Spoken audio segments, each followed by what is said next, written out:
안녕하세요.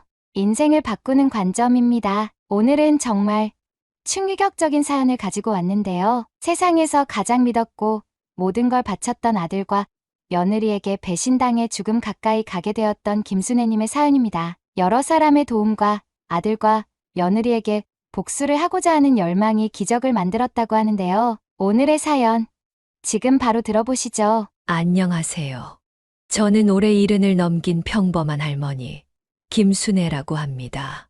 가까운 가족에게도 저의 이야기를 잘하지 않는 제가 이렇게 얼굴도 모르는 여러분들에게 저의 이야기를 털어놓는 이유는 평생 아끼고 지켜온 집에서 벌어진 끔찍한 일을 누군가에게라도 털어놓고 싶어서입니다. 그리고 그 일을 견뎌내고 복수하기까지의 이야기를 전하며 저와 같은 사람들에게 용기와 희망을 주고 싶어서 이렇게 사연을 보내게 됐습니다.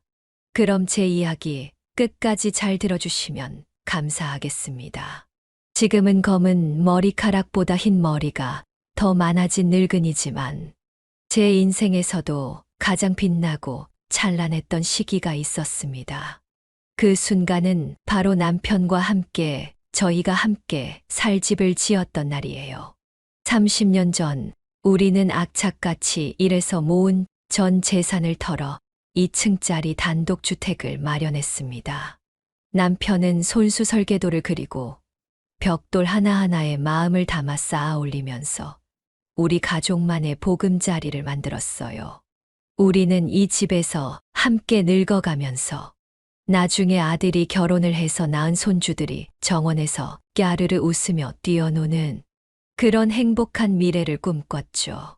그렇게 완벽하게 완성된 저희 가족만의 집을 보고서 저와 남편은 손을 꼭 잡고 다짐했습니다. 여보, 우리 고생한 만큼 정말 행복하게 살자. 여기서 정말 소중한 추억들을 많이 만들어 나가는 거야. 우리 가족. 이제 행복할 일만 남았어. 맞아요. 우리 평생 우리 손으로 지은 이 집에서 살아요. 고생을 한 만큼 행복할 일만 남았다 싶었습니다. 저도 남편도 20살 때부터 공장에서 일하며 정말 고생을 많이 했거든요. 공장뿐 아니라 영업일을 하면서 뛰어다니기도 하고, 욕도 정말 많이 먹고, 울기도 정말 많이 울었지만, 이렇게 빛을 보려고 그 고생을 했나 싶어 울컥하기도 했습니다. 하지만 불행히도 그 행복은 오래가지 못했습니다. 남편은 어느 순간부터 계속 숨 쉬는 것을 힘들어했고 또 가슴 쪽에 통증을 호소하기도 했어요. 처음에는 그렇게 심각하게 여기지 않았는데 가면 갈수록 증상이 악화되었기에 걱정이 된 저는 남편을 데리고 병원으로 찾아갔습니다. 정밀검진을 받은 남편이 병원에서 받은 진단은 다름 아닌 심장암이었습니다. 처음엔 믿기지 않았어요. 위암이나 대장암은 많이 들어봤는데 심장암이라는 건 난생 처음 들어봤기 때문이었죠. 심장 쪽에 발생하는 암이라 수술을 진행하는 것도 무척이나 까다롭거니와 생존율도 낮은 질환이라는 말에 하늘이 무너지는 것 같았습니다. 평생 가족을 위해 헌신한 남편이 병마와 싸워야 한다니. 정말 신이라는 게 있다면 우리 부부에게 이래도 되는 건지 싶었어요. 심장암 선고를 받고 진료실을 나오는 길에 바닥에 주저앉아 펑펑 우는 저를 보면서 남편은 그저 아무 말 없이 절 안고 달래줄 뿐이었습니다. 남편은 오랜 투병 끝에 결국 저와 준호를 남겨두고 세상을 떠났습니다. 사랑하는 남편과 맞이한 마지막 순간을 저는 지금도 잊을 수가 없습니다. 여보, 미안해. 평생 당신 옆에서 행복하게 해주겠다고 했는데 당신이랑 준호를 두고 먼저 가게 돼서. 무슨 소리예요? 당신은 늘 우리 곁에 있을 거예요. 나랑 우리 준호 마음속에 항상 살아있을 거니까 절대 미안해하지 말아요. 준호, 꼭 잘 키워줘. 당신은 좋은 사람이니까.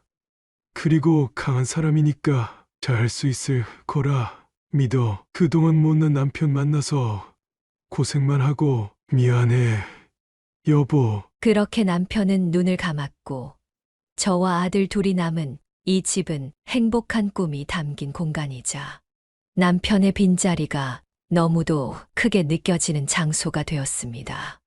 아빠 없이 자라야 할 아들이 안쓰럽고 마음 아팠지만 저는 그래도 엄마였기에 그리고 남편과 함께한 소중한 기억이 있었기에 버틸 수 있었습니다. 남편이 세상을 떠난 후 주택의 2층은 세를 주어 아들과 저의 생활비를 충당했고 1층에서는 아들과 함께 생활하며 서로 의지했습니다. 아들이 학교에서 돌아올 때마다 현관문을 열고 엄마 하고 부르는 소리를 들을 때면 남편이 그리운 마음도 잠시나마 잊을 수 있었죠. 다행히 아들은 정말 든든한 아들로 잘 성장해 줬습니다. 공부도 곧잘 했으며 좋은 대학에 들어가 좋은 직장에도 취업해서 제 어깨를 으쓱하게 만들었어요. 딱 하나 아쉬운 것이 있다면 30이 넘어서도 결혼을 하지 않았다는 것이었습니다. 그런 아들이 처음으로 결혼하고 싶은 사람이 생겼다고 소개해 시켜주고 싶은 사람이 있다고 제게 조심스럽게 이야기를 꺼냈을 땐 조금 놀라기도 했지만 궁금하기도 했어요. 어떤 참한 여자가 우리 아들의 마음을 홀렸을까 싶었거든요. 처음 봤을 때는 참 좋은 사람 같았습니다. 싹싹하고 예의 바른 모습에 저는 그래, 우리 준호 좋은 사람 만났구나 하고 안심했죠. 아들에게 잘하고 제게도 잘할 거라는 며느리의 말에 저절로 마음이 놓였어요. 더군다나 요즘 며느리들이 제일 싫어한다는 합가하겠다는 말까지 해주니 혼자 있는 저를 걱정해 주는 것 같아 마냥 기특하고 고마웠습니다. 처음 집에 들어와서 살 때는 제게 정말 성심성의껏 잘해줬습니다. 아침이면 부엌에서 저보다 먼저 일어나 아침상을 차리며 웃어 보이곤 했어요. 제가 좋아하는 시래기국을 끓여놓기도 하고 아들이 술을 마시고 들어오는 날이면 얼큰한 해장국을 끓여주기도 했습니다. 음식 솜씨도 아주 예술이었죠. 그래서 저는 지인들에게 항상 이렇게 이야기를 하곤 했습니다. 우리 며느리 정말 착하고 부지런해. 아침에는 나보다 먼저 일어나서 아침상 차려놓고 기다리고 있고 말 안 해도 청소 빨래 어찌나 척척 잘하는지 내가 아주 손댈 구석이 없다니까. 아휴, 형님은 정말 복 받은 거요. 요즘 그런 며느리 보기 어려운데 우리 며느리가 형님네 며느리 반의 반만이라도 좀 닮았으면 좋겠네요. 저는 그 말에 흐뭇하게 웃으며 고개를 끄덕였어요. 그렇게 며느리는 저의 자랑이 되어가고 있었습니다. 하지만 제게 그렇게 잘하던 며느리가 시간이 흐르면서 조금씩 변하기 시작했어요. 친절함 뒤에 숨겨진 속셈이 보였다고 해야 할까요? 티는 그렇게 심하게 나지 않았지만 조금씩 변해가는 표정에 제 마음도 점점 불안해져만 갔습니다. 저는 남편이 떠난 후에도 이 집을 지키며 살았어요. 큰 집을 혼자 관리하는 일이 쉽지는 않았지만 남편과 함께했던 시간이 고스란히 남아있는 이 집을 떠날 수는 없었습니다. 남편이 심장병으로 투병할 때 병원 침대에 누워 제게 힘겹게 말하던 모습이 아직도 생생합니다. 당신이 우리 집을 꼭 지켜줬으면 해. 그 집에는 우리 추억이 다 담겨 있으니까. 여보, 그런 건 걱정하지 말아요. 하늘이 두 쪽이 난다고 해도 우리가 사는 곳 절대로 떠나지 않을 테니까. 그 약속을 지키기 위해 저는 하루하루 버텼습니다. 그러던 어느 날 동네에 큰 소문이 돌기 시작했어요. 이번에 역세권 개발 들어선다는 소문 들었어? 이 주변의 집값이 폭등할 거래. 맞아. 벌써부터 부동산에서 집 좀 내놓으라고 연락이 빗발친다고 하더라. 진짜 이게 웬일이래? 같은 소문들이었죠. 이 소문은 며느리의 귀에도 들어간 모양이었습니다.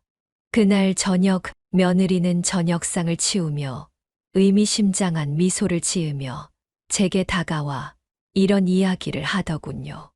어머님, 뉴스 보셨어요? 이 근처에 역세권 개발 사업을 진행한다고 하던데, 이 근처에 집값이 엄청나게 오른다고 하더라고요. 땅값도 그렇고. 그래, 나도 그 이야기 들었다. 안 그래도 동네 아줌마들이 오늘 모여서 그 이야기밖에 안 하더라.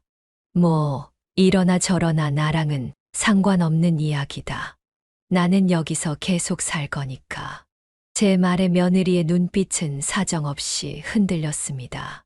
뭔가 더 말하고 싶은 게 있는 것 같았는데, 제가 여기서 살 거라고 못을 박아버리니 입을 꾹 다물어 버리더군요.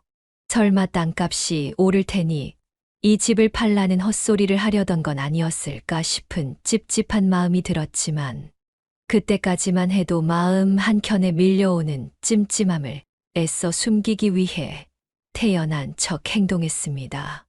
그리고 며칠 후 아들과 며느리는 저를 거실로 불러냈습니다.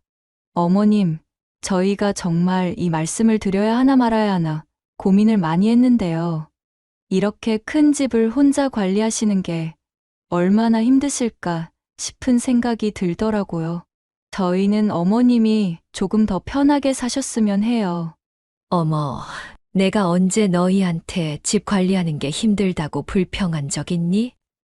나는 그런 적 없다. 보다시피 나는 아무렇지도 않아. 2층 세입자가 달달이 내는 월세로 생활비도 충당하고 있고, 힘든 건 아무것도 없으니 그런 걱정은 안 해도 된다. 어머님, 그래도 생각해 보세요. 어머님 연세도 있으신데 여기보다 좀 아늑하고 작은 집에서 지내시면 얼마나 좋겠어요. 세입자가 월세를 안 내고 도망칠까봐 전전긍긍할 필요도 없고, 청소를 직접 할 필요도 없고. 맞아요, 어머니. 다른 것도 다 좋지만 연세를 생각하셔야죠. 저희 진짜 진심으로 말씀드리는 거예요. 솔직히 말하면 이 집 이제 너무 오래돼서 관리도 어렵고, 부동산에서도 계속 연락 오는데 조금이라도 좋을 때 파는 게 낫지 않을까요? 이 주변에도 이사 간다고 다들 난리더라고요. 준호야, 아무리 그래도 이 집은 내 아버지와 내 평생이 담긴 곳이야. 땅값이 아무리 오른다고 한들 이 집을 내놓을 수는 없다. 그건 세상을 떠난 네 아버지와의 약속이기도 해. 저는 단호하게 아들과 며느리에게 다시 한번 거절 의사를 표현했습니다. 하지만 그날 이후로도 아들과 며느리는 틈만 나면 집 얘기를 꺼내며 저를 끈질기게 설득했어요. 도무지 알아듣기 좋게 이야기를 해도 대화가 통하지를 않더군요. 나중에는 아들이 짜증 가득한 얼굴로 제게 이렇게 말했습니다. 어머니, 대체 왜 이렇게 고집을 부리세요? 아버지와의 약속만 생각하시지 말고 좀 현실적으로 생각해 보세요. 떠난 사람 말만 들을 게 아니라 산 사람 말도 들어주셔야 하는 거 아니에요? 어머니 혼자 사는 집도 아니잖아요. 저는 아들의 태도에 깜짝 놀랄 수밖에 없었습니다. 아들은 사춘기 한 번 겪지 않고 여태까지 제 말이 곧 법이라고 생각하며 살아왔거든요. 그런데 그렇게 살아온 아들이 집을 팔지 않는다는 이유로 이렇게 제게 언성을 높이고 인상을 찌푸리며 화를 내다니 좀 이상하다 싶은 생각이 들었습니다. 솔직히 말해봐라, 준호야. 집을 내놓자는 거. 그거 네 생각이니? 아니면 네 와이프가 나한테 이렇게 말하라고 시키던. 내 아들은 내가 제일 잘 안다고. 내가 아는 너는 이렇게 언성을 높일 애가 아닌데. 순간 당황한 표정을 지은 아들은 저의 물음에 아무 말도 못했고, 저는 한숨을 쉬며 창밖을 바라봤습니다. 아무래도 며느리가 부탁을 한 것이 맞는 것 같았죠. 도무지 이해를 할 수 없었습니다. 단 한 번도 제게 욕심을 보인 적 없던 며느리가 집을 파는 것에 왜 이렇게까지 집착을 하는지 말이죠. 그날 밤 저는 창밖을 보며 잠을 이루지 못했습니다. 머릿속으로 수많은 생각들이 오가더군요. 혹시 아들 내외가 큰 돈이 필요한 걸까? 아니면 이 집을 팔아 자신들의 욕심을 채우려는 건가 싶은 생각도 들었습니다. 아들과 며느리에 대한 의심이 점점 깊어졌지만 이내 저는 마음을 다잡았어요. 옆에서 아무리 떠들어대도 제게 억만금을 준다고 해도 이 집을 내놓을 생각은 추호도 없었습니다. 이 집은 제가 지켜온 마지막 자존심이고 남편과 저의 모든 것이 담긴 곳이었으니까요. 지난 추억들이 밥을 먹여주느냐고 답답하게 생각하시는 분들도 계실 겁니다. 하지만 세상을 떠난 남편이 저희 가족을 위해 유일하게 남겨놓고 간 것이기에 어떤 수를 써서든 지키고 싶었어요. 그러던 어느 날 저는 새벽에 목이 말라 물을 마시러 주방으로 나왔다가 아들 방에서 작은 대화 소리가 새어나오는 걸 들었어요. 그래서 주방으로 가던 발걸음을 멈추고 방문 앞에서 귀를 기울였죠. 오빠, 우리 언제까지 이렇게 살아야 돼? 솔직히 오빠도 여기서 계속 어머님이랑 같이 지내는 거 싫잖아. 이번에 집 팔면 우리도 숨 좀 쉬고 살 수 있어. 집도 살 수 있고 차도 살 수 있고. 오빠는 정말 이 좋은 기회를 놓치고 싶어? 며느리의 말을 들은 아들은 깊은 한숨을 내쉬었어요. 그 한숨 소리가 제 가슴을 깊이 찔렀습니다. 저는 아들의 반응이 너무 궁금해 방문을 소리 나지 않게끔 살짝 열어봤어요. 아들은 침대에 앉아 머리를 감싸쥐고 있었고 며느리는 아들의 옆에서 다정하게 손을 잡고 있었습니다. 그 모습을 몰래 지켜보는 제 손은 떨리고 눈가에는 눈물이 고이기 시작했어요. 그래도 어머니가 저렇게 완강하게 나오시니 나도 어쩔 도리가 없어. 끝까지 아버지랑 함께 지으신 이 집을 팔 수가 없다는데 어쩌겠어. 우리가 직접 부동산에다가 내놓을 수도 없는 노릇이고. 나도 알아, 어머님이 고생하신 거.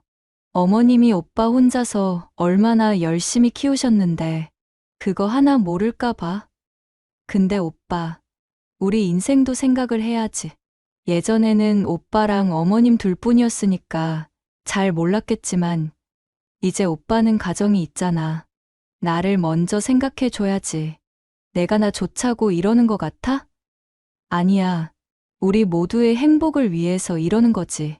그러니까 오빠가 설득을 좀 잘 해봐. 자식 이기는 부모 없다잖아. 며느리의 계속된 설득에 아들은 고개를 숙이고 아무런 말도 하지 않았습니다. 저는 그 침묵의 의미가 마음이 흔들리고 있음이라는 것을 느낄 수 있었어요. 그리고 며느리도 그 의미를 알아차린 듯 더욱 적극적으로 아들을 구슬리기 시작했습니다. 다른 거 다 필요 없어. 이 집 하나만 팔면 오빠가 하고 싶어 하는 거 다 할 수 있어. 그러니까 어머님 좀 잘 설득해봐. 정 설득이 안 되면 다른 방법을 생각해 보는 것도 있지만 아무튼 오빠가 해낼 수 있을 거라 믿어. 다른 방법이 있다는 게 무슨 소리지? 며느리와 아들의 대화를 듣고 있던 저는 숨이 확 막히는 듯한 기분이 들었습니다. 그리고 그제야 깨달을 수 있었어요. 며느리는 그저 돈 하나만 바라보고 이 집에 들어와 살았던 것이었고, 이 집을 판 돈으로 분가를 해서 자기네들끼리 잘 먹고 잘 살려는 계획을 세웠던 것이었습니다. 본인이 머릿속으로 그리고 있던 그림을 현실화시키기 위해 아들을 이용하고 있는 거였고요. 요즘 친구들 말로 현타라고 하죠. 인생의 회의감이 들기 시작했습니다. 저는 며느리가 제게 살갑게 행동했던 것이 모두 다 진심이라고 생각했어요. 그래서 주변 지인들에게 이런 며느리가 세상에 어디 있느냐며 자랑을 하고 다닐 정도로 며느리를 예뻐했고 잘해줬었는데, 며느리를 딸처럼 아낀 대가가 이런 거라니. 기가 막혀서 말도 제대로 나오지 않더군요. 그 대화를 들은 이후부터 저는 아들 내외와 같이 식사를 하지 않았습니다. 아들이나 며느리가 제게 말을 걸어 올라치면 일부러 그 자리를 피해 밖으로 나가거나 제 방에 쏙 들어가 문을 잠궈버리곤 했죠. 하늘이 무너지는 한이 있더라도 절대로 이 집을 팔 수 없었습니다. 이것은 저의 다짐이기도 했지만 세상을 떠난 남편과의 약속이기도 했으니까요. 그렇게 꾸준히 아들 내외와의 대화를 외면하던 어느 날, 며느리가 뜬금없이 제게 이런 말을 건네는 겁니다. 어머님, 오늘 밤이 별 보기에 제일 좋은 날이라고 하더라고요. 이따가 저녁에 옥상에 별 보러 안 가실래요? 어머님 별 보는 거 좋아하신다고 하던데. 저는 며느리의 말에 잠시 망설였지만 살아생전 밤하늘에 떠있는 별을 보는 걸 좋아했던 남편 생각이 나 결국 고개를 끄덕였습니다. 저도 하늘에 떠있는 별이나 구름을 보는 걸 좋아하기도 했고요. 그렇게 해가 지고 하늘이 깜깜해질 때쯤 아들 내외와 함께 어색한 분위기에서 옥상에 올라가 함께 하늘을 올려다봤습니다. 남편이 있었다면 이런 밤하늘을 보면서 손을 꼭 잡아주지 않았을까 하는 생각에 살짝 씁쓸한 기분이 들기는 했지만 그래도 막상 선선한 바람과 탁 트인 밤하늘 그리고 그 사이에 반짝거리고 있는 별들을 바라보고 있으니 가슴은 뻥 뚫리는 것 같더군요. 그때 등 뒤에서 아들과 며느리가 뭔가 조용히 대화를 나누는 소리가 들려왔습니다. 오빠 지금이 딱 기회인 것 같아. 옥상에도 올라왔고, 어머님은 하늘 보시느라 정신 팔리셨고, 이번이 우리의 마지막 기회라는 거 잊지 마. 한 번에 성공해야 해. 한 번에 성공해야 한다는 말을 정확히 들은 저는 깜짝 놀라며 돌아봤습니다. 저를 바라보고 있는 아들의 눈빛은 이미 사정없이 흔들리고 있었고, 며느리는 얼른 아들 보고 움직이라며 등을 떠밀고 있었어요. 대체 뭘 하려고 저러는 건지 이해할 수가 없었던 저는 하늘을 바라보는 걸 멈추고 조용히 아들에게 다가갔습니다. 그 순간 아들이 빠른 속도로 제게 다가와 있는 힘껏 저를 밀어버렸습니다. 저는 어떠한 저항도 하지 못한 채 허공으로 밀려났고 몸이 가벼워지는 순간 남편의 얼굴과 어린 아들이 저를 향해 웃으며 뛰어오던 모습이 눈앞에 필름처럼 스쳐 지나갔습니다. 아, 이러려고 나를 옥상으로 불러냈구나. 내가 좋아하는 걸 빌미 삼아서 나를 이렇게 밀어버리려고. 그렇게 몇 초 후 온 몸이 부서질 것 같은 통증과 함께 저는 의식을 잃고 말았어요. 얼마간의 시간이 흘렀을까. 눈을 뜨니 하얀 천장이 저를 반겨주고 있었습니다. 그리고 코에는 의료용 알코올 냄새와 병원 특유의 냄새가 풍겨오고 있었죠. 주변을 둘러보고 싶었지만 제 목에 둘러져 있는 깁스 때문에 주변을 둘러볼 수가 없었습니다. 게다가 온 팔과 다리에 붕대가 둘러져 있었기도 했고 통증 때문에 손가락 하나도 제대로 까딱할 수가 없었어요. 3층 높이의 옥상에서 떨어진 것까지는 기억이 나는데 그 이후의 기억이 전혀 나질 않았습니다. 일단 확실한 건 제가 살아서 병원에 실려왔다는 것이었죠.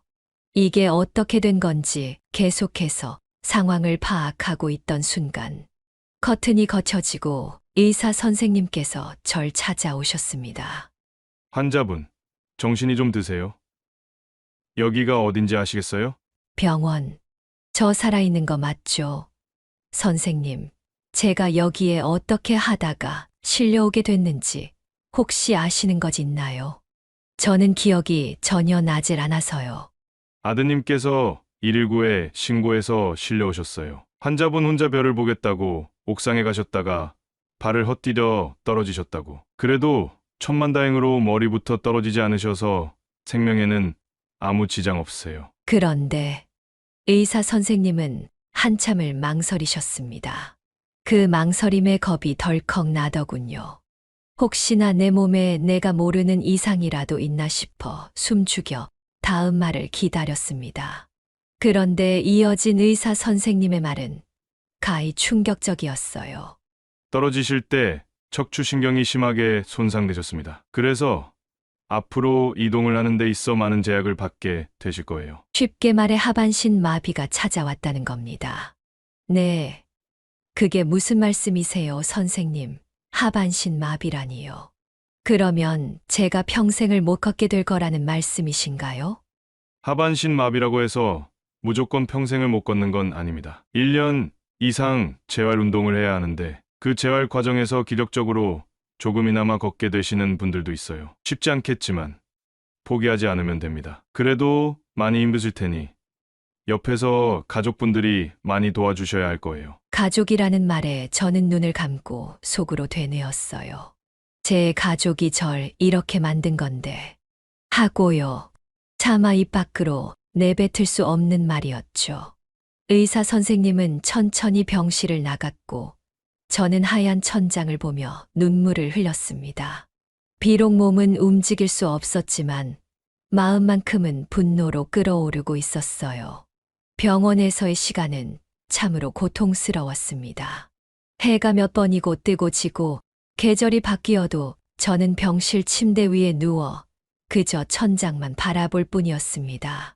처음에는 손가락 하나 움직이지 못한다는 현실이 믿기지 않았고 억울함과 분노가 밀려왔습니다. 조금만 움직여도 극심한 통증이 밀려오는 탓에 재활운동을 하겠다는 결정을 내릴 수도 없었어요. 하지만 여기서 모든 것을 포기할 수도 없었습니다. 두 사람에게 복수가 어떤 건지 제대로 깨닫게 해주고 싶었거든요. 그래서 저는 의사 선생님께 물었습니다. 선생님, 재활만 열심히 하면 하반신 마비라고 하더라도 조금은 걸을 수 있다고 말씀하셨지요? 네, 하지만 그게 정말 쉽지만은 않은 일이라서요. 환자가 100명이라 치면 한두 명 그렇게 될까 말까 한 수준이라 제가 장담할 수는 없습니다. 게다가 환자분께서는 지금 꽤나 연로하신 편이기도 해서 더욱 확실하게 말씀 못 드리는 것도 있고요. 저는 의사 선생님의 말씀에 더욱 마음을 굳게 다잡았습니다. 불가능을 가능으로 만들어 보자고 말이죠. 그날 이후부터 재활치료에 들어갔습니다. 그런데 의사 선생님 말대로 정말 말처럼 쉬운 일이 아니었어요. 처음에는 손가락을 미세하게 까딱이는 것도 불가능했습니다. 침대에 누운 채 간호사의 도움을 받으며 굳어버린 몸을 움직일 때마다 통증 때문에 눈물이 펑펑 흐를 정도였어요.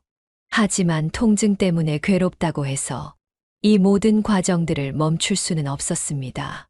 매일 아침이면 침대 옆에 놓인 작은 운동기구를 붙잡고 손을 펴고 접기를 반복했습니다. 그리고 기구에 의존해서 2시간 동안 걸음을 걷는 연습을 했어요. 언젠가는 일어날 수 있을 거라는 믿음으로 모든 걸 꾹 참고 버텼습니다. 도끼를 품고 열심히 재활에 임하는 저를 보며 간호사 선생님들과 재활치료사, 물리치료사 선생님들은 이따금씩 저를 말리기도 했어요. 어머님, 너무 무리하시면 상태가 더 나빠질 수도 있어요. 급하지 않게 천천히, 그리고 무리하지 않으시는 것이 제일 좋아요. 아니에요. 나한테는 천천히고 뭐고 그럴 시간이 없어요. 몇 년이 걸리든 간에 저는 반드시 다시 걸어야만 해요. 아무렇지 않게 손가락을 움직이고 걸음을 걸어야만 해요. 그럴 만한 이유도 있고요. 그러니 난 좀 무리해도 괜찮아요. 모두의 만류에도 불구하고 저는 최선을 다해 재활치료에 임했습니다. 그렇게 고난의 시간을 겪던 어느 날 아들과 며느리가 찾아왔습니다. 제가 다쳐서 걱정스러운 표정이 아니라 불안한 표정으로 말이죠. 어머니, 죄송해요. 저희가 너무 늦게 찾아왔죠. 그때 하도 정신이 없어서 사고 뒷정리를 좀 하느라고 늦었어요. 죄송해요, 어머님. 저희 언제 오나 많이 기다리셨을 텐데. 겉으로는 저를 걱정하는 척하면서 한편으로는 제 입에서 무슨 말이 나올지 몰라 불안한 표정을 짓고 있는 아들과 며느리를 보면서 저는 연기를 하기로 마음 먹었습니다. 어차피 이 두 사람에게 복수를 하려고 이렇게 온 몸이 으스러지는 통증까지 참아가며 재활치료를 하고 있는 것이니 이 정도는 해볼만 하겠다 싶었죠. 정말 미안한데 저를 아세요? 바로 아들과 며느리를 남처럼 모른 척 하는 것이 저의 계획이었습니다. 제가 두 사람을 모른 척하니 불안한 표정은 싹 가시고 어리둥절한 표정으로 저를 바라보더군요. 어머니, 지금 장난치시는 거죠? 저희 못 알아보시겠어요? 네, 정말 미안하지만 내가 사고가 났을 때 머리를 다친 건지 사고 상황도 다른 사람도 전혀 기억이 안 나는 상황이에요. 정말 미안해요. 아니에요. 전혀요, 어머님. 여보, 일단 가자. 어머님 좀 쉬셔야 할 것 같아. 며느리는 당황해 하고 있는 아들의 팔을 억지로 잡아 끌었습니다. 아마 두 사람은 속으로 쾌재를 부르고 있을 겁니다. 피해자인 제가 기억을 잃었으니 이제는 마음 놓고 살 수 있겠구나 싶을 거예요. 그날 저를 처음 찾아온 아들과 며느리는 그 이후로 저를 2번 다시 찾아오지 않았습니다. 그리고 몇 주가 지났을 때 마침내 저는 휠체어에 앉을 수 있게 되었습니다. 처음 휠체어에 올랐을 때 간호조무사 선생님과 함께 병원 복도를 돌며 느낀 바람이 얼마나 서럽고도 벅찼던지 모릅니다. 그렇게 손가락을 어느 정도 움직이기 시작했을 때부터 저는 꺼져 있던 휴대폰의 전원을 켤 수 있었습니다. 휴대폰을 사고 당시에 잃어버린 줄 알았는데 제가 실려오면서 주머니 속에 같이 들어있었다고 하더라고요. 그런데 제가 사용을 할 수가 없는 상황이기도 했고 충전도 해놓지 않아서 휴대폰이 꺼진 상태로 오랜 시간 방치가 되었던 것이었죠. 그리고 혹시나 아들 내외가 연락을 하지는 않았을까 싶은 생각에 휴대폰을 켰지만 다른 지인들의 걱정스러운 문자만 와 있을 뿐 아들과 며느리의 연락은 단 한 통도 없었습니다.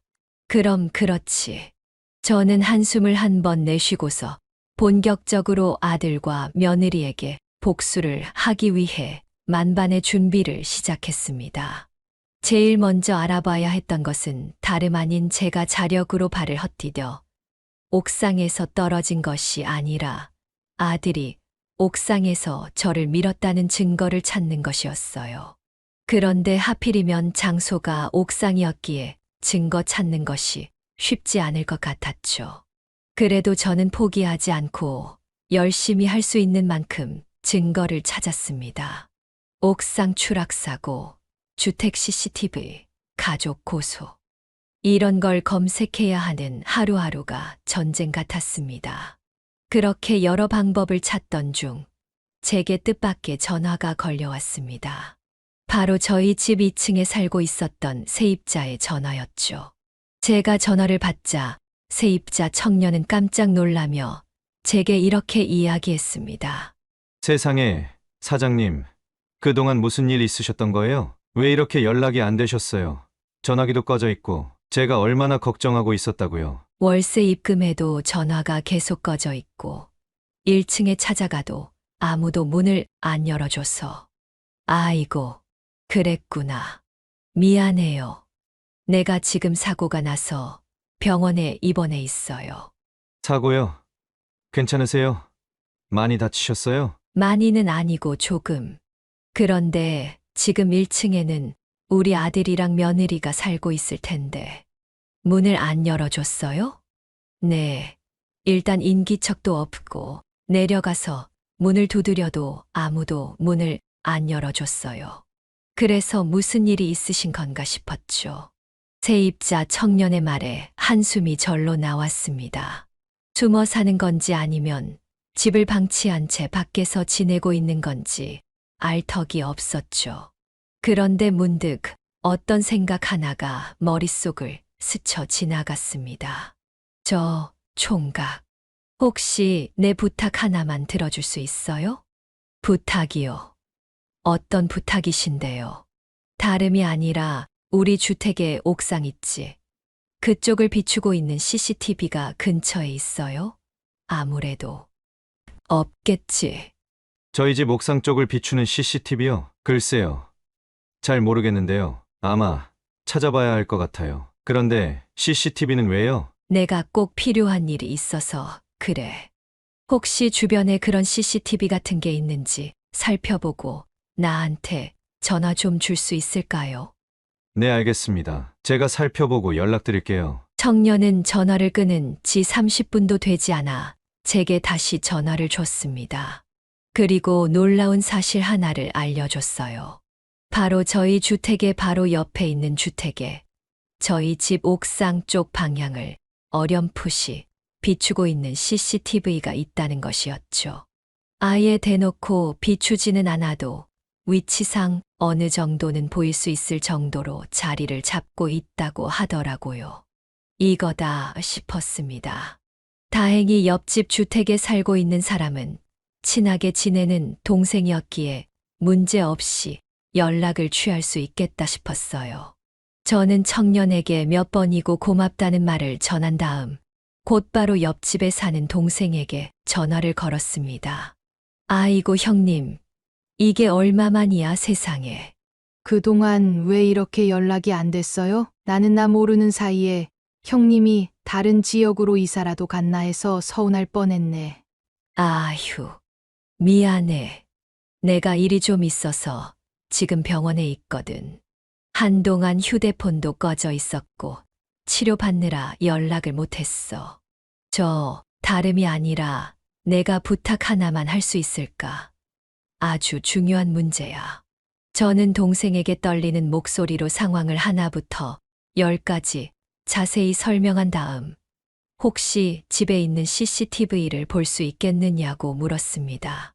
동생은 깜짝 놀라더니 그런 일이라면 당연히 보여줄 수 있다며 그런데 아들이 정말 그런 짓을 했느냐며 격분을 하더군요. 그리고 나서 경찰에 신고를 하겠다고 하기에 저는 우선 동생을 진정시켰습니다. 지금은 경찰에 신고를 할 때가 아니고 내가 다 계획이 있어서 그런 거니 CCTV 자료만 제공을 좀 해줬으면 좋겠다고 말이죠. 다행히 CCTV 영상은 1년 전 것부터 보관이 되고 있는 상황이었기에 그날의 사고 영상을 살펴보는 건 일도 아니었어요. 동생은 그날 저녁 6시부터 8시까지 녹화되어 있는 파일들을 제게 모두 보내줬습니다. 하나하나 영상을 확인하던 순간 마지막으로 보내준 파일 안 화면 속에서 아들과 며느리가 저를 옥상으로 데리고 올라가는 모습이 나왔습니다. 그리고 밀치는 장면까지도 아주 선명하게 잘 촬영되어 있었죠. 저는 동생에게 증거를 찾았다며 해당 모습을 보여줬습니다. 세상에나, 형님 정말 큰일 나실 뻔했네요. 이런 말도 안 되는 큰일이 있었는데 동네에 소문 하나 안 난 게 놀랄 노자예요, 정말. 지금은 괜찮으신 거예요? 그럼 내가 어떤 사람인데 하반신 마비 때문에 다리를 쓸 수는 없지만 지금 재활치료 열심히 받으면서 잘 버티고 있어. 내가 이 자료를 경찰에 제출해도 괜찮을까? 어쩌면 너도 같이 나와서 조사를 받아야 할 수도 있는데. 당연하죠, 형님. 제가 왜 보내줬겠어요? 도움될 만한 곳에 쓰라고 보내드린 거잖아요. 필요하면 바로 달려가 드릴 수 있으니까. 경찰에 꼭 요 자료 제출하셔요. 아휴, 우리 형님 정말 내가 다 속상하네. 증거를 확보한 날을 계기로 저는 하루도 빠짐없이 재활치료에 매달렸습니다. 발가락 끝이 미세하게 떨리는 날, 저는 밤새 기뻐하며 더 많은 시간을 걸음을 걷는 연습에 쏟아부었습니다. 다리가 조금씩 움직이고 하체가 반응하기 시작했을 때는 온 몸이 부서질 것 같이 아팠지만 그 아픔이 오히려 살아있다는 증거 같아서 이를 악물고 버틸 수 있었습니다. 간호사들은 악바리로 버티면서 고통스러운 재활을 견뎌내는 저를 보며 감탄사를 연발하기도 했습니다. 어머님, 어떻게 이렇게 잘 버티세요? 저 같으면 진작 포기했을 텐데 정말 멋지세요. 포기하면 다 끝나버리는 거잖아요. 인생을 그렇게 허망하게 포기할 수는 없죠. 솔직히 포기하고 싶은 순간이 없었던 건 아니었습니다. 온몸에 밀려드는 통증들은 이따금씩 삶을 무력하게 만들기도 했거든요. 가끔씩은 내가 왜 이런 수모를 겪어야 하는지 스스로가 너무 괴롭고 아들 내외를 원망하기도 했습니다. 하지만 스스로 자책을 하고 괴로워하면서 누군가를 원망하기에는 그렇게 시간이 많이 남아있지 않았어요. 그런 식으로 시간을 낭비할 바에야 한 번이라도 더 운동을 하는데 시간을 쏟자 마음을 먹은 저는 2시간, 3시간 동안 걸음을 걷는 연습에만 매진했습니다. 그리고 시간이 흐르고 또 흘러 드디어 목발을 짚고 일어서서 몇 걸음을 내디딘 날 병원의 간호사들과 의사 선생님은 놀라서 눈시울을 붉히기도 했어요. 하반신 마비 환자가 이렇게 자력으로 일어나서 목발까지 짚는 건 정말 어려운 일인데 젊은 사람도 이렇게 못해요, 어머님. 정말 대단하신 거예요. 그렇게 열심히 재활을 받으시더니 드디어 해내셨네요. 축하드려요. 저는 목발을 짚고 눈물을 뚝뚝 흘리며 제게 박수를 치는 사람들을 향해 웃어 보였습니다. 그리고 저는 퇴원을 한 후 곧바로 집에 돌아가지 않고 2층 세입자 청년의 집으로 향했어요. 혹시라도 비밀번호를 바꿔놓았을 수도 있고 지금은 아들과 며느리의 얼굴을 보고 싶지 않았거든요. 세입자 청년은 목발을 짚는 저를 부축하면서 거실에 있는 소파에 저를 앉혀주었습니다. 저는 청년에게 CCTV가 있다는 사실을 알려줘서 고맙다고, 덕분에 문제들을 해결할 수 있을 것 같다고, 고맙다는 인사를 건넸어요. 제가 일을 해결하는 데 도움이 되었다니 정말 다행이에요. 그런데 대체 무슨 일이 있으셨던 건지 여쭤봐도 될까요? 대체 뭐길래 옥상을 비추고 있는 CCTV 자료까지 필요하신 건지, 그리고 다리는 왜 이렇게 되신 건지도요. 청년의 물음에 저는 망설이지 않고 그동안에 있었던 모든 일들을 털어놓았습니다. 이 주변에 역세권 개발에 대한 이슈가 있었고, 그걸 알게 된 며느리와 아들이 어떻게 행동을 했는지, 어떻게 관계가 틀어지게 됐는지, 그리고 나중에는 어떻게 행동을 했는지까지 낱낱이 알려줬죠. 청년은 도무지 믿기 힘들다는 듯 입을 쩍 벌리고 저를 멍하니 쳐다보고만 있었습니다. 사실 저도 마찬가지였어요. 아무리 생각을 해도 집과 돈 하나 때문에 낳아준 부모를 옥상에서 밀어버리는 자식이 대한민국, 아니 세상에 어디 있단 말인가요? 저는 그날 늦은 새벽에 들어와서 그런 사고가 있었는지도 몰랐어요. 진짜 어떻게 다른 사람도 아니고 자기 부모한테 그럴 수가 있는지 충분히 복수를 생각하고 계실만 하네요. 마음고생 몸고생 정말 많으셨을 것 같아요. 그렇지. 나는 내 아들이 나한테 그런 말도 안 되는 짓을 하리라고는 상상조차 해본 적이 없으니까. 다행히 목숨은 건졌지만 그 대가로 다리를 잃었지. 저기 혹시 괜찮으시다면 제가 더 많이 도움을 드리고 싶어요. 아드님이랑 며느님 생년월일이랑 이름, 전화번호 알고 계세요? 혹시 다른 문제들이 있는지 살펴볼게요. 제가 꼭 도와드리고 싶어서 그래요. 간절한 눈으로 저를 바라보는 세입자 청년의 눈빛에 저는 아들 내외의 기본적인 신상 정보를 전달해 줬습니다. 경찰에 신고를 하기 전에 혹시라도 다른 문제들이 없는지 살펴보는 과정도 얼마든지 중요했기 때문에 이런 부분도 알아두면 좋겠다 싶었죠. 저는 그날 이후 다시 치료에 집중하기 위해 도로 병원으로 들어갔습니다. 일주일 정도가 흘렀을 무렵쯤 세입자 청년이 제가 입원해 있는 병실로 찾아왔어요.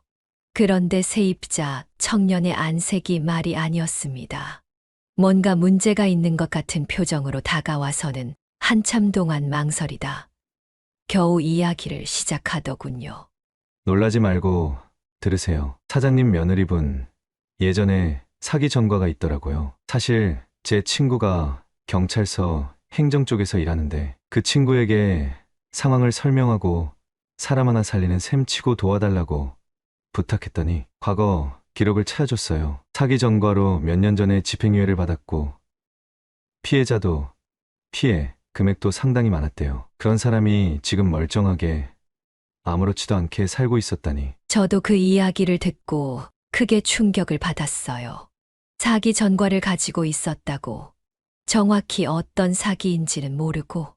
자세히는 저희도 알 수가 없어서 모르는데 친구 말로는 투자 사기로 몇 번 잡혀왔었다고 해요. 젊은 20대부터 40대까지 뜯어먹은 금액은 총 2천만 원 정도고 초범이라 징역 안 가고 집행유예를 받은 걸로 아는데 참 아직도 이런 비슷한 짓을 하고 다닐 줄은 상상도 못했네요. 갈수록 태산이라고 생각했습니다.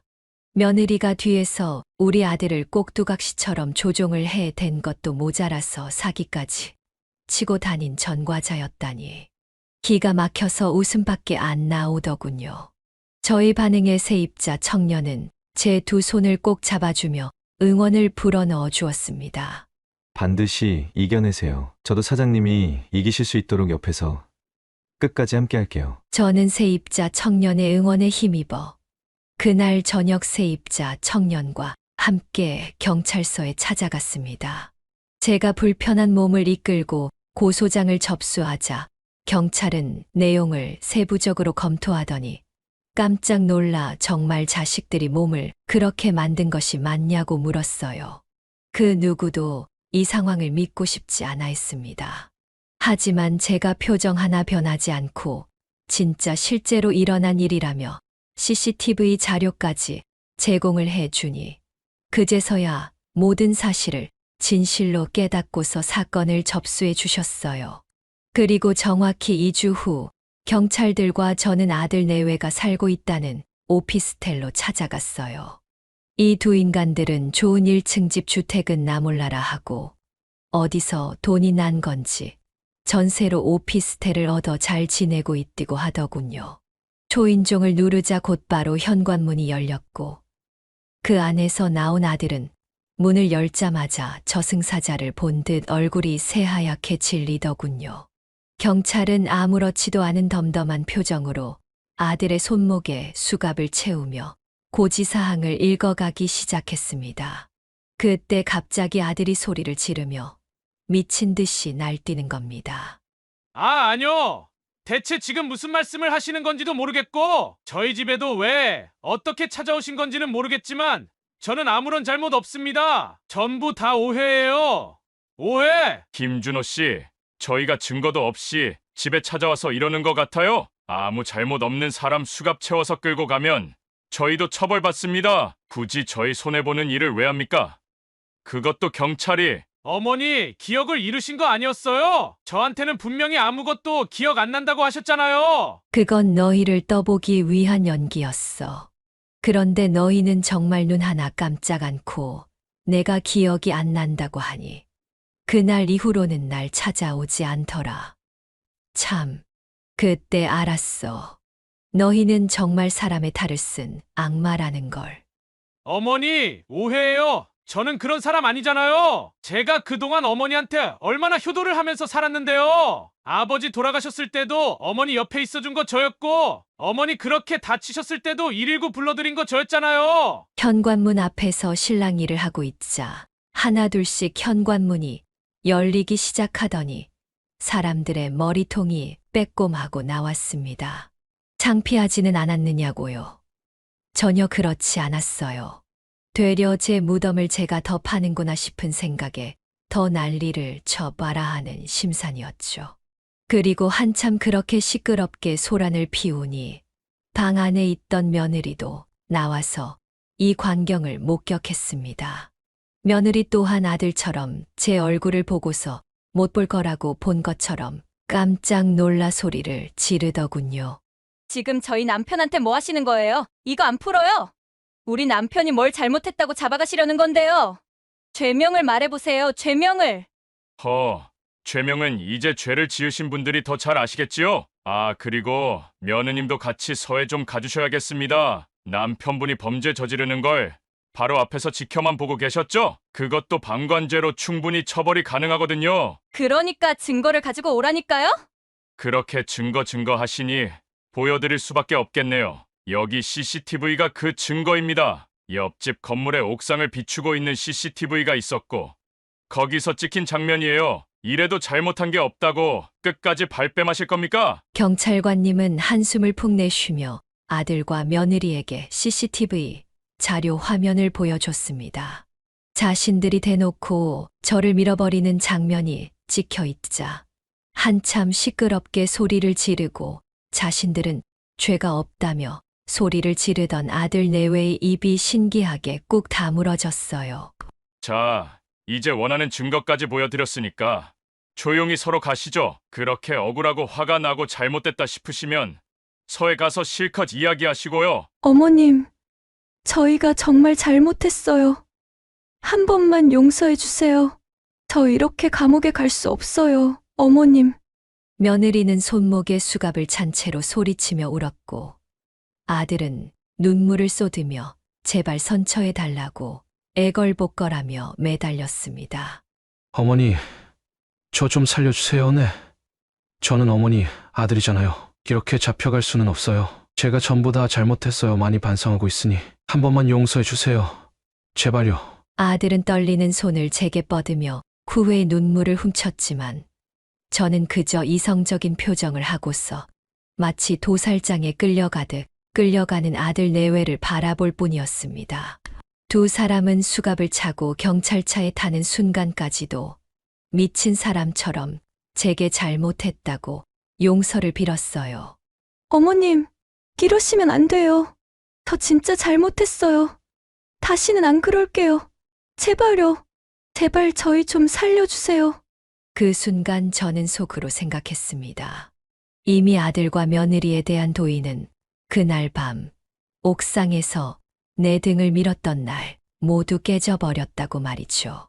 이제 와서 잘못을 빌어봤자 아무 소용이 없다는 걸, 너무 먼 길을 와 버렸다는 것을 아들과 며느리도 제대로 깨달아야 했습니다. 아들 며느리는 그렇게 경찰에 잡혀간 이후 본격적으로 구속이 되었다고 했습니다.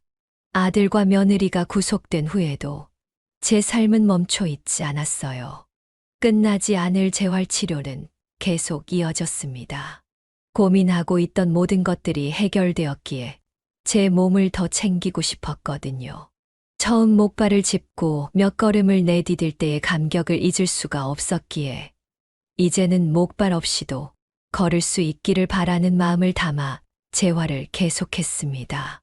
이제 조금만 더 버티자. 그렇게 생각을 하면서 하루하루 긍정적인 마음을 가지고 살아갔습니다. 그리고 무엇보다 그토록 바라던 집으로 돌아왔을 때 혼자가 아니라는 사실이 저를 버티게 했습니다. 저를 정성껏 보살펴준 2층의 세입자 청년과 결정적인 증거 자료를 챙겨준 옆집 동생은 저를 가족처럼 챙겨줬어요. 세입자 청년은 항상 저희 집에 들러서 무슨 일 있으시면 꼭 저한테 말씀 주세요. 라고 이야기를 해줬고 장을 받아주기도 하고 때로는 함께 식사를 하며 저의 잃어버린 웃음을 되찾아줬습니다. 시간이 어느 정도 지난 지금은 짧은 거리는 보행기를 짚고 좁은 보폭으로나마 걸을 수 있게 되었습니다. 느리지만 제 발로 걷는다는 게 이렇게 소중한 건지 처음 깨달았습니다. 어느 날은 세입자 청년의 도움으로 옥상에 올라가 멍하니 하늘을 바라보다 생각했습니다. 이 옥상도 이제는 나의 트라우마가 담긴 곳이 아니라 힘들 때마다 속을 탁 털어놓을 수 있는 편한 공간으로 여겨야 한다고 말이죠. 그러기 위해서는 분위기 전환부터 필요하다고 생각한 저는 작은 화분 하나부터 옥상에 들이기 시작했습니다. 그리고 세입자 청년이 함께 옥상을 꾸미는 것을 도우며 본격적으로 텃밭을 만들었습니다. 토마토, 상추, 고추 등등. 아무것도 없이 텅 비었던 옥상에는 싱그러운 초록빛이 가득해졌습니다. 매일 아침 텃밭에 물을 주는 것이 저의 유일한 낙이 되었지요. 솔직히 말하면 아직까지 가슴 속에는 상처가 아물지 않고 남아 있습니다. 그리고 몸의 아픔도 여전히 남아 있지만 저는 그 상처를 이겨내고 새로운 삶을 시작하고 있습니다. 그리고 이제는 활짝 웃으면서 하루를 맞이할 수 있게 되었습니다. 하루하루 살아있음에 감사하며 지금 현재에 만족하면서 최선을 다해 살아가 보려 합니다. 제 주변에는 저를 소중히 해주는 사람들이 많으니까요. 늙은이의 길고 길었던 이야기를 들어주셔서 진심으로 감사드립니다. 그저 행복한 날들만 가득하시기를 바랍니다. 네, 오늘 이야기는 어떠셨나요? 오늘 이야기를 듣고 어떻게 생각하시는지 어머님, 아버님의 생각을 댓글로 공유해주세요. 저는 또 다른 사연으로 찾아뵙겠습니다. 좋아요, 구독, 알람 설정을 통해 앞으로도 따뜻한 정을 나눌 수 있게 함께 해주세요. 어머님, 아버님의 삶의 지혜와 경험을 나눌 수 있는 통로가 되겠습니다. 오늘도 인생을 바꾸는 관점을 통해 사연을 들어주셔서 감사합니다.